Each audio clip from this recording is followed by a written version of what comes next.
Perkenalkan, nama saya Igusti Ayu Ratu Suwandewi. Saya dari kelompok 4, saya nomor absen 4. Saya dari kelas 12 IPS 2.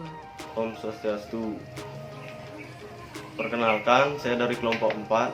Nama saya Iketut Rizky Bagus Pratama, nomor absen 8, kelas 12 IPS 2.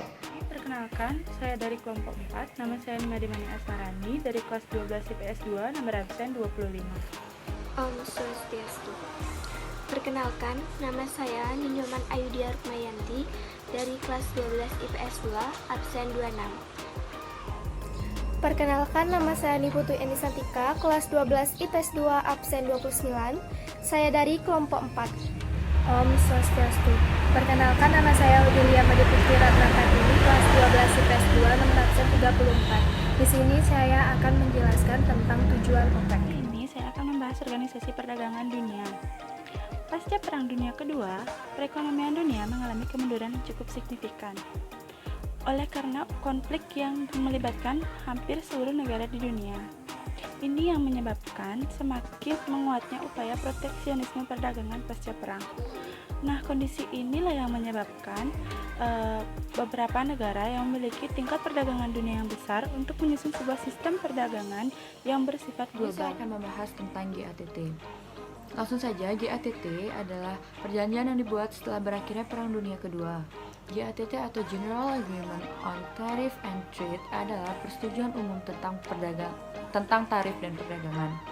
Tujuan utama dibentuknya GATT adalah untuk mengurangi hambatan perdagangan internasional melalui pengurangan tarif, kuota, dan subsidi. Lalu GATT itu dibentuk pada 1947 dan ditandatangani menjadi Undang-Undang Internasional pada 1 Januari 1948. GATT masih menjadi perjanjian perdagangan yang penting sebelum digantikan oleh WTO, yaitu World Trade Organization pada 1 Januari 1995. GATT menyelenggarakan 8 round keseluruhannya mulai dari April 1947 sampai September 1986.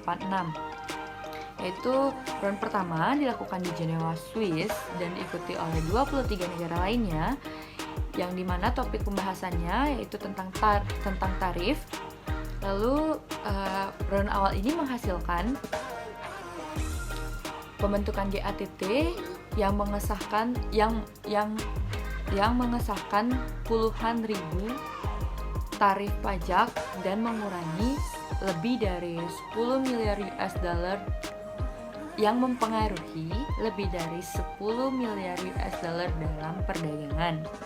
Lalu round kedua itu dilakukan di Prancis dan diikuti oleh 13 negara lainnya. Masih sama, yang topik pembahasan utamanya yaitu tentang tarif. Di sini di round kedua ini menghasilkan 5.000 konsesi pajak tambahan untuk mengurangi tarif. Lalu di round ketiga dilakukan di Inggris. Di sini 38 negara terlibat dalam pertemuan ini, lalu menghasilkan hampir 9.000 konsesi pajak disahkan dan mengurangi tingkat pajak sebanyak 25%. Jepang juga pernah terlibat dalam pertemuan GATT ini pada tahun 1956 yang dimana dalam pertemuan ini 25 negara lainnya ikut serta dan menghasilkan komite dapat mengurangi tarif pajak di seluruh dunia sebanyak 2,5 miliar US dollar. Lalu pertemuan round ke-8 dalam GATT ini dilakukan di Uruguay pada tahun 1986. Di sini saya akan menjelaskan prinsip-prinsip GATT. Ada 4. Yang pertama ada Third Without Discrimination. Prinsip utama GATT adalah Most Favorite Nation Clause atau disingkat MFNC, yang artinya perdagangan internasional harus didasarkan pada prinsip non-diskriminasi. Yang kedua ada Protection Through Tariff. Negara yang ingin melindungi industri di dalam negerinya dapat memberikan perlindungan secara tarif dan tidak melalui perdagangan non-tarif. Yang ketiga ada prinsip transparansi atau keterbukaan. perlakuan dan kebijakan perdagangan yang dilaksanakan oleh suatu negara harus bersifat transparan, jelas, dan terbuka. Dengan kata lain, kebijakan perdagangan harus diketahui oleh mitra dagangnya. Yang keempat, ada The Stable Basic for Trade. GATT berusaha untuk menciptakan stabilitas perdagangan. Oleh karena itu, dibuatlah suatu peraturan peningkatan tarif atau tarif biddings melalui perundingan antar negara. Satu organisasi yang terdapat dalam perdagangan dunia yaitu WTO. Udah tahu belum apa itu WTO? Nah, yang belum tahu, WTO merupakan singkatan dari World Trade Organization yang merupakan badan internasional yang mengatur masalah perdagangan antar negara. WTO secara resmi berdiri pada tanggal 1 Januari 1965. WTO mengatur sistem perdagangan multilateral melalui persetujuan yang berisi aturan-aturan dasar perdagangan internasional sebagai hasil dari perundingan yang telah ditandatangani oleh negara-negara anggota. Dan Indonesia merupakan salah satu negara pendiri WTO dan telah meratifikasi persetujuan WTO melalui Undang-Undang Nomor 7 Tahun 1994. Perkembangan perdagangan yang semakin kompleks menuntut adanya sebuah aturan atau hukum yang tertulis dan berlaku secara universal. Hukum merupakan suatu kaidah sekaligus rujukan yang harus dipatuhi bagi masyarakat internasional. Dalam melakukan kegiatan ekonomi khususnya, perdagangan baik bilateral, regional, sampai internasional, maka dari itu dibentuklah WTO untuk mengatur masalah perdagangan antar negara di dunia. Saya akan menjelaskan tujuan WTO. Tujuan pembentukan WTO adalah membantu para produsen, barang, jasa, eksportir maupun importir dalam kegiatan perdagangan.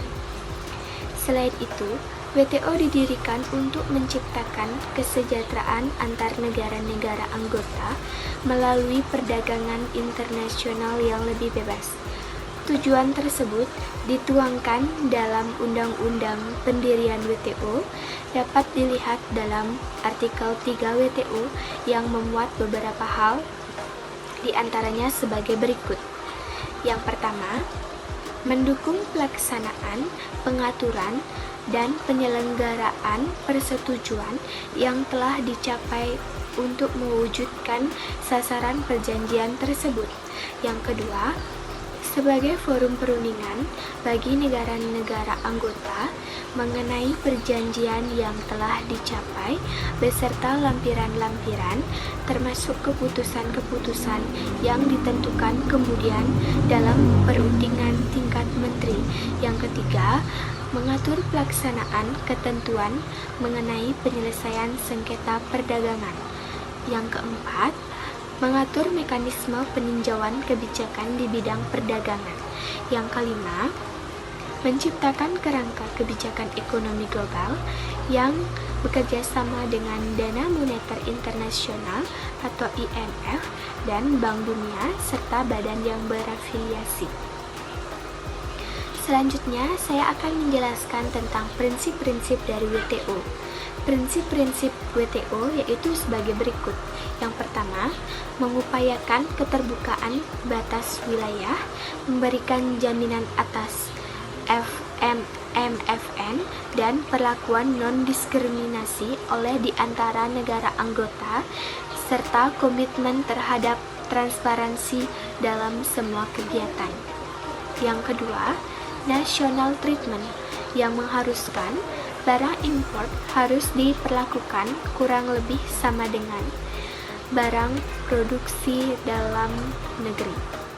Sejarah OPEC, Organization of the Petroleum Exporting Countries, adalah organisasi yang menegosiasikan masalah-masalah mengenai produksi, harga, dan hak konsumsi minyak bumi dengan perusahaan-perusahaan minyak.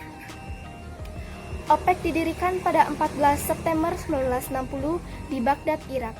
Markas besarnya semula di Jenewa 21 Januari 1961 sampai Agustus 1965, kemudian dipindah ke Wina, Austria.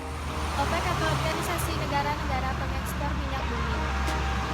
OPEC bertujuan untuk menyelesaikan masalah-masalah mengenai produksi, harga, dan hak konsesi minyak bumi dengan berbagai